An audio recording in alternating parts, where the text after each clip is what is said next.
Malls और चमचमाते विदेशी food chain counters पे मन लगाकर लाइन लगाने वाले फ्राइड चिकन, पिज्जा और बर्गर के शौकीनों, ये वीडियो आप सबके लिए खास बनाया जा रहा है। तो ये वीडियो अगर स्किप करने का सोच रहे हैं तो यही सही समय होगा, क्योंकि इस वीडियो में वो सारी गंदगी दिखाई जाने वाली है जो इन फास्ट फूड रेसिपीज में अगर ना यूज की जाए तो यार फ्लेवर नहीं आने वाला। और वैसे भी आप सभी कहते हैं ना कि घर पे रेस्टोरेंट का फ्लेवर कहाँ से आएगा, तो देख लो भैया, जिस फ्लेवर के शौकीन हैं आप, वो आता कैसे है। आपका दिल तोड़ने से पहले ही सॉरी बोल दे रहे हैं। तो चलिए जानते हैं तेजी से सर्व होने वाले इन लज्जतदार फास्ट फूड रेसिपीज का काला, डार्क काला सच, वो डिस्टर्बिंग फैक्ट्स जो ज्यादातर लोगों को नहीं पता। देखिए, ये बड़ी बड़ी कंपनियां आम लोगों को नेचुरल इंग्रेडिएंट्स के नाम पर जबरदस्त बेवकूफ बना रही हैं। अगर आप नेचुरल का मतलब ये समझते हैं कि पेड़ और पौधे, तो दोबारा सोचिए। फ्रेंच फ्राइज से लेकर आइसक्रीम, चिकन से लेकर चॉकलेट तक, इन सभी में डाली जाती हैं अजीबोगरीब, चलो अजीबोगरीब तो ठीक है, पर अजीबोगरीब घिनौनी चीजें। जी हाँ, ये सच है। तो आइए देखते हैं कहां से आता है इनका ये 100% नेचुरल फ्लेवर। शुरुआत करते हैं मीठे से। वैसे मीठा तो अपने आप में जहर होता है, लेकिन चलो माना कि कभी कभार तो मीठे का भी लुत्फ ले ही लेना चाहिए। ऐसे में आइसक्रीम से बेहतर और कौन सा ऑप्शन होगा, है नहीं। खैर, अक्सर जब आइसक्रीम पार्लर पे हम सब पहुंचते हैं तो ढेर सारे फ्लेवर देखकर थोड़े कंफ्यूज से हो जाते हैं। ऐसे में दुकानदार बड़े मजे से, अरे भैया समझ नहीं आ रहा है तो सबसे बेस्ट और एवरग्रीन ऑप्शन है वेनिला। बस मस्त डबल स्कूप वेनिला के डाले और चटखारे लेने शुरू। लेकिन रुक जाइए थोड़ा, जब आपको पता चलेगा कि कितना नेचुरल, कितना प्राकृतिक है ये वेनिला फ्लेवर, तो आपकी प्रकृति और आपके चेहरे की पूरी आकृति चेंज हो जाने वाली है। ये जो वेनिला फ्लेवर है वो एक कैस्टोरियम नाम के कंपाउंड से आता है। अब मजे की बात कहें या दुख की बात समझ नहीं आ रहा है, पर आपको जैसे ही पता चलेगा कि ये कैस्टोरियम नामक पूरी तरह से नेचुरल चीज आती कहां से है, तो आप फुल ऑन स्टम्प्ड हो जाएंगे। कैस्टोरियम दरअसल बीवर नाम के जानवर के गूदे के पास के ग्लैंड से सिक्रीट होता है। फ्रॉम गूदा टू द आइसक्रीम। अब आप समझ लीजिए कितना ज्यादा नेचुरल है वेनिला फ्लेवर।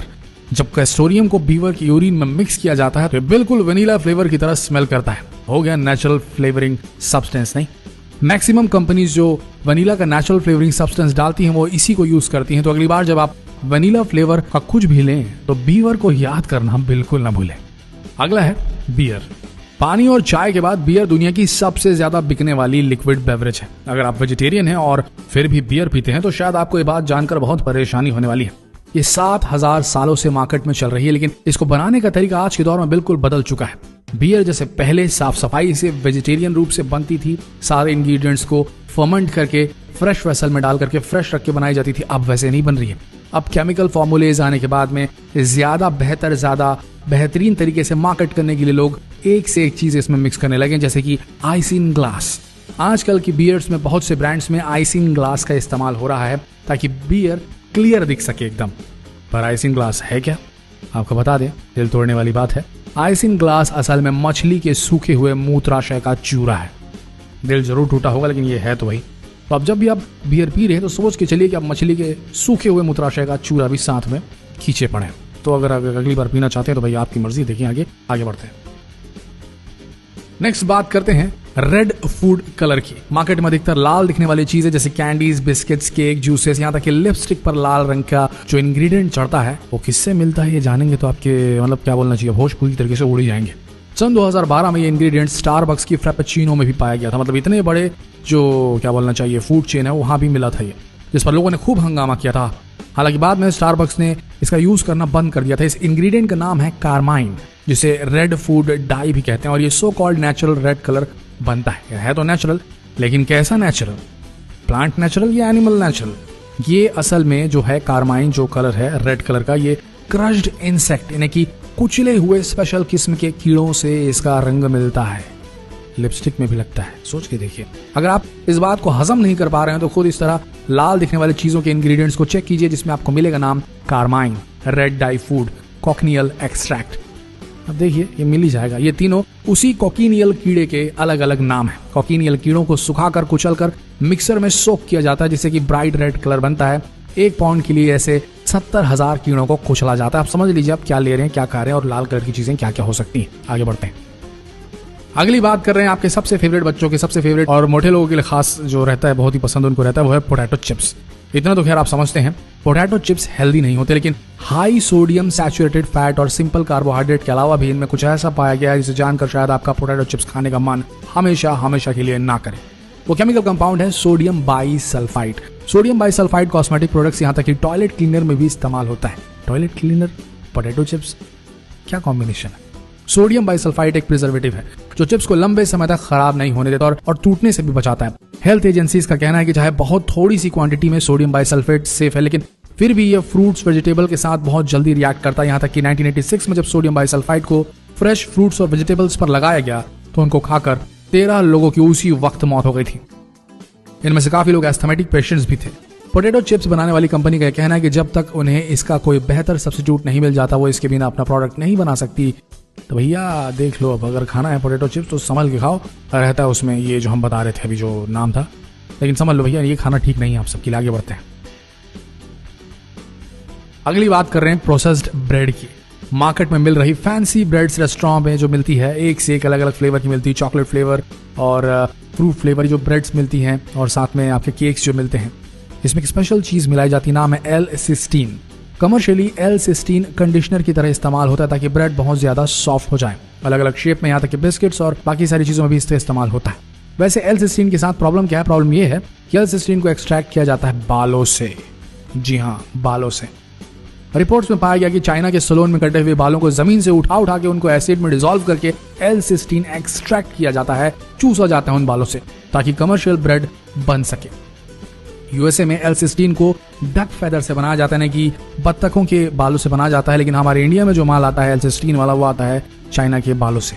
अब आप समझ लो, चाइना इंसानी बालों से।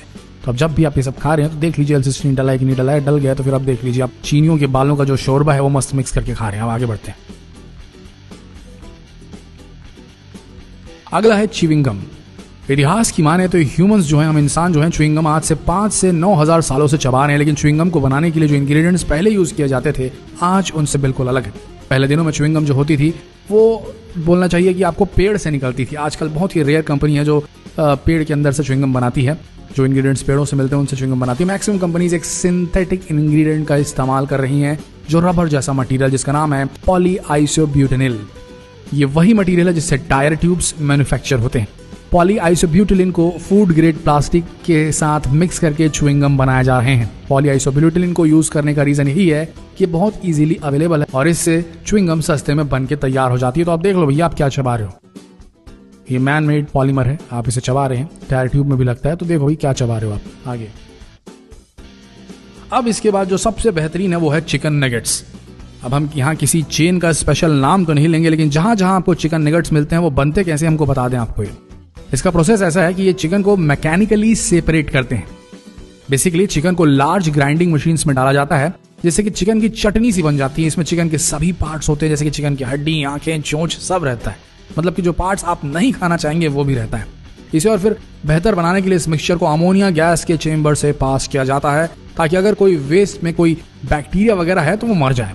फिर नगेट्स को आर्टिफिशियल कलर करते हैं ताकि वो अजीब सा दिखने वाले पिंक कलर हट जाए।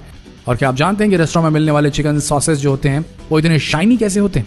वो इसलिए होते हैं क्योंकि जो शाइनी पार्ट है वो बनता है एनिमल इंटेस्टाइन से, आंतों से। और तो और ये आजकल काफी नोन है कि जो चिकन के पार्ट्स यूज में नहीं आते उनको मिक्स करके ही बनाए जाते हैं चिकन सॉसेज। तो अब जब चिकन सॉसेज खाएंगे तो देख लीजिए आप चिकन का क्या क्या खा रहे हैं ना। अगली बार जब आप चिकन नगेट्स खा रहे हैं तो आप श्योर नहीं हो सकते कि आप चिकन का कौन सा पार्ट चबा रहे हैं। तो दोस्तों, आपने देखा कि किस तरह से बाहर की बड़ी बड़ी फूड कंपनियां क्या मस्त चूना लगा रही हैं इंडियंस को, हम लोग मस्त चूना लगवा रहे हैं। और जो ये पाश्चात्य कल्चर है, वहाँ का जो फूड है, वहाँ का जो फूड ईटिंग हैबिट्स है, उसको हम लोग पूरी तरीके से अपना रहे हैं, अपना सब कुछ खोते जा रहे हैं। एक्स्ट्रा पैसे देते हैं चकाचौंध भरी दुकानों और इन फूड चेन्स को, लेकिन हम कहीं अपने खुद की रेसिपीज को भूलते चले जा रहे हैं। अभी समय है कि हम अपने बच्चों को, अपनी नई जनरेशन को वो फ्लेवर टेस्ट कराएं जो वाकई में नेचुरल हो। कैस्टोरियम जैसा नेचुरल नहीं जो कहाँ से आता है तो पता है ना आपको, पॉइंट नंबर 1 में बताया था। तो देख लीजिए ये सब चीजें हैं, हो रही हैं आपके आसपास। तो अगली बार जब इन फूड्स को आप ट्राई करना चाहें तो इस वीडियो को याद करना बिल्कुल ना भूलें और इस वीडियो को जितना हो सके शेयर करें, ताकि जितने हैं जो ये चटोरे लोग हैं जो जा के जितने भी बड़े बड़े मॉल्स होते हैं, बड़े बड़े फूड चेन्स होते हैं, वहाँ लाइनें लगाते हैं, उनकी थोड़े दिमाग में ये बात घुस जाए किसी तरीके से। तो मिलते हैं अगले दिलचस्प वीडियो में, तब तक के लिए हमारे साथ बने रहने के लिए आप सबका शुक्रिया, धन्यवाद।